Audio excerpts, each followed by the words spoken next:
இனி வீட்லயே பானிபூரி செய்யலாம் எல்லாரும். ஆச்சி பானிபூரி கிட்.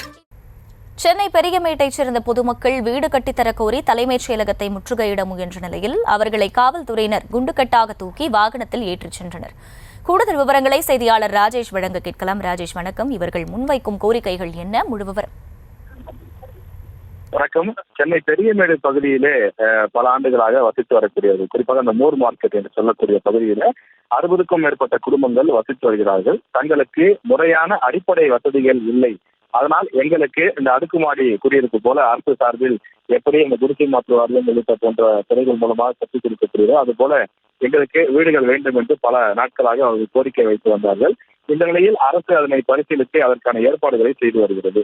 இந்த நிலையிலே தங்களுக்கு வழங்க வேண்டிய அந்த வீடுகள் விரைவாக கட்டி ஒதுக்கப்பட வேண்டும்.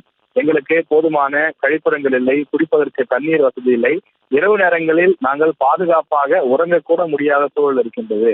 நாங்கள் இருக்கக்கூடிய பகுதி மிகவும் ஒரு ஒதுக்குப்புறமான ஒரு பகுதி போல இருக்கக்கூடிய காரணத்தால் அங்கே குப்பைகளை கொண்டு வந்து கொட்டுவது, அது மட்டும் இல்லாமல் தொடர்ந்து போதை ஆசாமிகள் நள்ளிரவு நேரங்களில் பெண்களுக்கு தொல்லை கொடுப்பது, இது போன்ற பிரச்சனைகளில் ஈடுபடுகிறார்கள் என்று அவர்கள் கோரிக்கை மனுவோடு சட்டப்பேரவை, அதாவது தலைமைச் செயலகத்தை முற்றுகையிடுவதற்காக சுமார் 100 பேர் வந்தார்கள். எந்த விதமான முன்னறிவிப்பும் இல்லாமல் திடீரென்று அவர்கள் வந்த நிலையில காவல்துறையினர் அவர்களை தலைமைச் செயலகத்திற்கு உள்ளே அனுமதிக்க மறுத்துவிட்டனர்.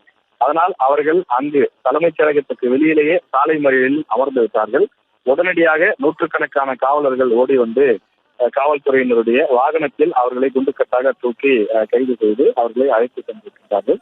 அதாவது சட்டப்பேரவை கூட்டத்தொடர் நடைபெறக்கூடிய நேரத்தில் இது போல முன்னனுமதி இல்லாமல் இங்கே 10க்கும் மேற்பட்டோர் கூடுவதே தவறு. நீங்கள் 50 பேர் வந்திருக்கிறீர்கள், ஆனால் கலைந்து செல்லுங்கள் என்று சொன்னார்கள். ஆனால் நாங்கள் அது கலைந்து செல்ல மாட்டோம், எங்களுடைய கோரிக்கை ஏற்கப்பட வேண்டும், நாங்கள் முதலமைச்சரை சந்திக்க வேண்டும் என்றெல்லாம் அவர்கள் தொடர்ந்து கோஷம் எழுப்பி வந்த நிலையிலே அவர்கள் காவல்துறை வாகனத்தில் உடனடியாக ஏற்றி அழைத்து செல்லப்பட்டனர்.